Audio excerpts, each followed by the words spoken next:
This video is sponsored by Skillshare.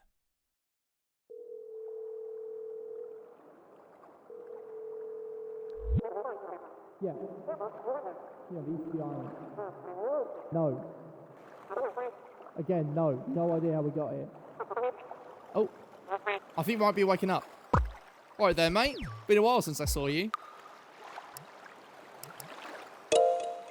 To be honest, I'm not too sure. But don't freak out. Don't worry. We should have someone arriving pretty soon.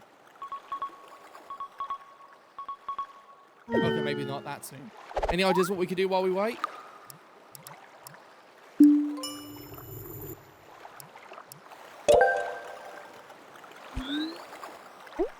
You had this shoved all the way up there.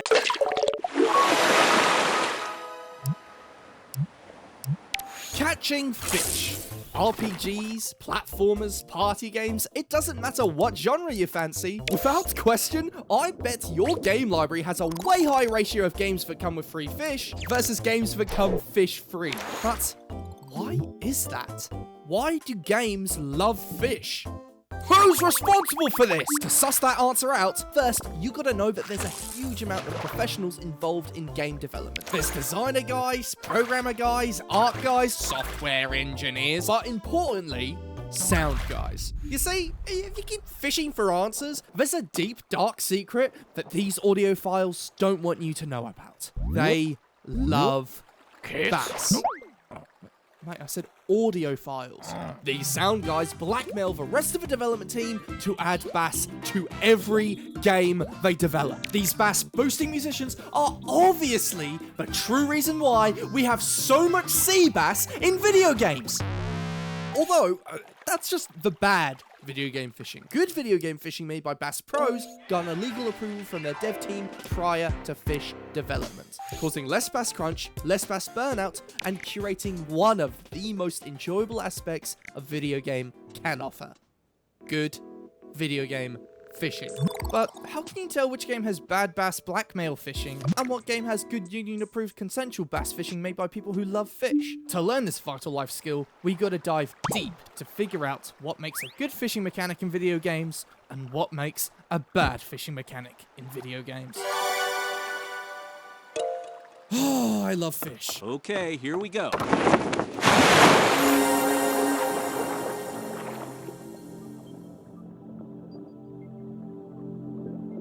Now, the purpose of fishing in games can really vary. Sometimes it's a fun minigame offering a break from the action, sometimes it's a core mechanic integral to progression, and in some games, it's the primary focus. But let's forget something like, I don't know, Pro Bass, Bassing Blast. Usually, the purpose of adding fishing to your game is like using a lemon in cooking. It takes the main gameplay loop and cuts through the intensity. And thanks to that, fishing is honestly one of the best mechanics you can add to your game. It helps prevent burnout, gives a refreshing change in gameplay, and most importantly, allows the player to ignore their responsibilities. Who cares that your friends are in dire need of rescuing?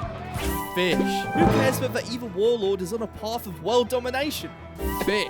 Who cares that the email chain got bumped for the 4th time with urgent in all caps? Actually, me, I do. That's for me. I'm gonna check on that. Oh, well, that's an angry email. Good evening. I just want to say you suck because you haven't been uploading. Are you even alive? Kind regards, Martin. I'm not just alive, Martin. I've been bloody reborn in the 3rd dimension. What? You think that just happens overnight? No, it took falling in love with learning a new skill. And so can you with Skillshare. Skillshare is the largest online community for creatives with thousands of classes led by industry experts in illustration, design, film, freelance, productivity, and so much more. Maybe you finally want to learn Blender for 3D animation. Skillshare. Maybe you've been doing game design as a hobby and want to learn how to design an environment. Skillshare. Whether you're looking for something novice, intermediate, or advanced, there's a class on Skillshare for you. And now with Skillshare's recent updates, you have a new and improved class system, allowing for smarter class categories and 3 new class topics. If you couldn't tell already, I dedicated 2024 to be a year of learning and improving my skills in motion design, graphic design, and taking on the glorious 3rd dimension. And Skillshare could not be a more perfect support for me to continue on that trend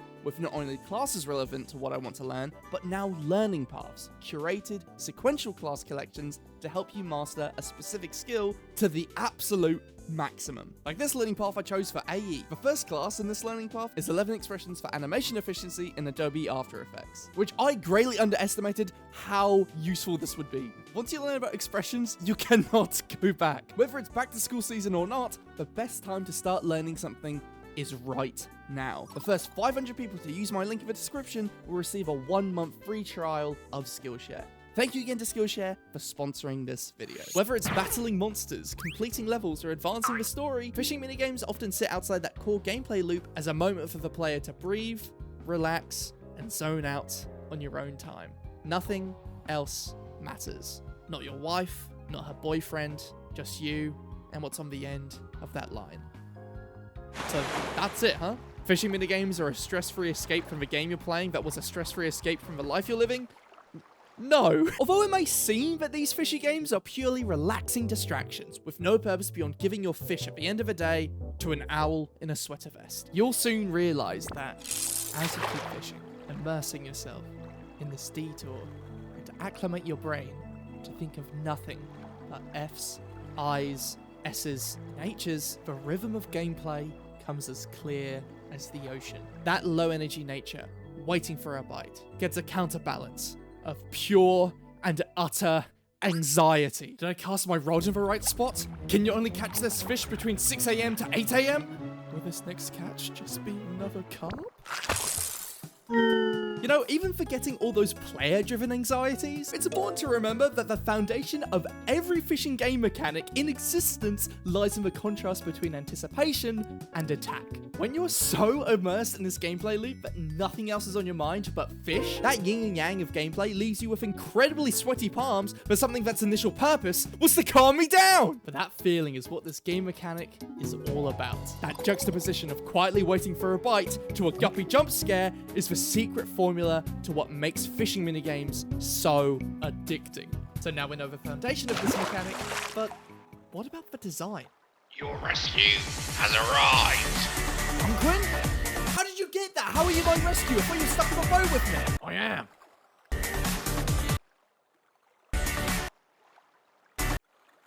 Alright, then explain who's bloody rescuing us then. It's my brother Vernon. Oh.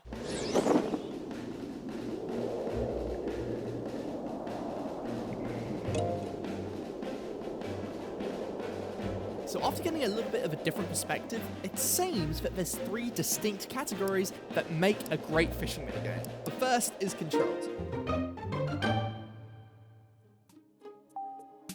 Looking down at your controller, you can imagine all the possible ways you could simulate catching a fish. Using the joystick to reel in the line, motion controls to simulate a real fishing rod, crazy bloody accessories. But weirdly enough, even with so many options at your disposal, the most common control method for fishing in games is just pressing A at the right time. Again, fishing is rarely the main feature of a game. It's a side dish, a delicious umami side dish that goes great with lemon. And as something on the side, developing a brand new control system for not only the developers to make, but for the player to learn, doesn't seem too logical for a dev team to prioritize. What makes a lot more sense is adapting their existing gameplay to accommodate fishing. And the common answer to that, for better or for worse, is simply the first letter in the alphabet. But even if the controls for fishing are nothing more than a quick time event, if done right, that can still be incredibly satisfying for the player. And sometimes, a game won't even have you using a fishing rod. It will just say, I don't know,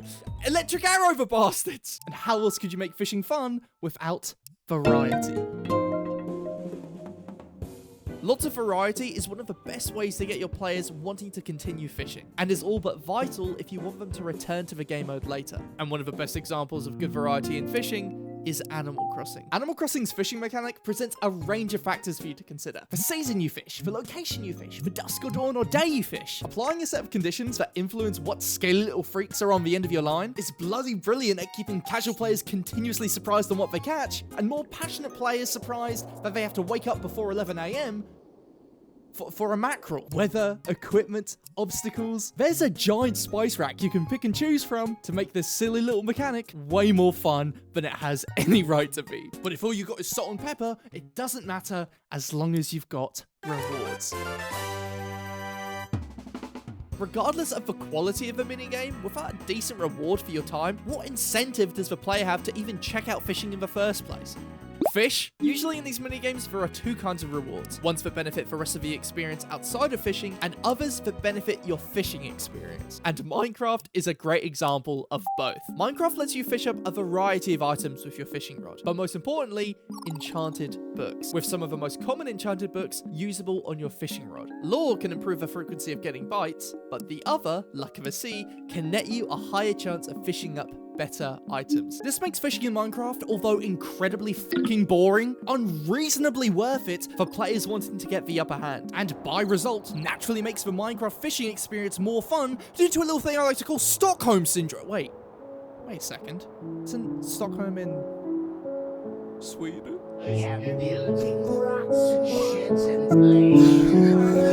place. So we've gone over controls, variety, and rewards. But is there any game that excels at all three?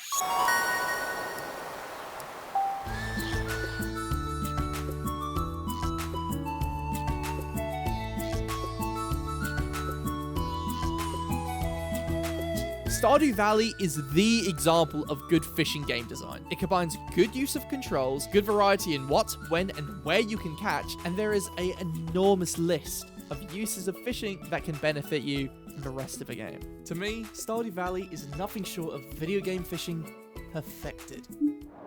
Well, can't get very much better than perfected, so I guess that's everything to do with fishing in video games complete. Or is it? What if that's not everything? What if a game took controls, variety, and rewards and flipped our expectations for all of them? What if we took everything we just talked about and expanded our horizon? What if our concept of fish is entirely wrong?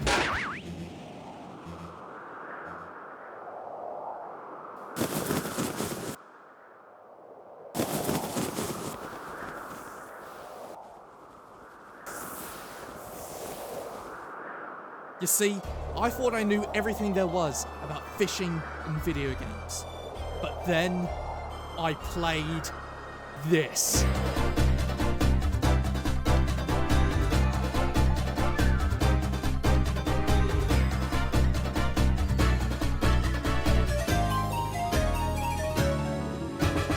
This is The Big Catch, an upcoming 3D platformer by Filet Group. And although at first glance this looks nothing like what I've been talking about so far, it's got fishing woven into its DNA. Forget just pressing the A button near a little pool of water, you're going to be controlling your fishing rod a tad bit differently. Fling it at items to grab them, use it like a rope to swing across gaps, and even use it as a key for your worm. Oh what, you want variety? Look at all these silly little things you can attach to your rod, and look at all these silly not so little things you have to climb to catch a simple fish. Oh, but what about rewards? How am I rewarded for all my effort? Replace the power stars from Mario 64 with fish with legs.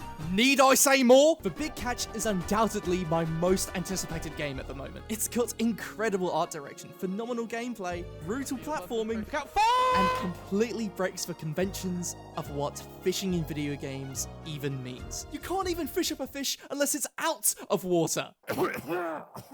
Just you wait until Big Oxygen hears about this. If it wasn't obvious from anything I've said, fishing in video games can have a lot of depth. This mechanic can offer a great change of pace to any game across any genre, and maybe that's why we see it so common across the industry. It lets the player breathe and take a step back from the chaos of the main event. And saying that, on surface, it may seem more peaceful than other gameplay mechanics, but when things get quiet, there's just more noises.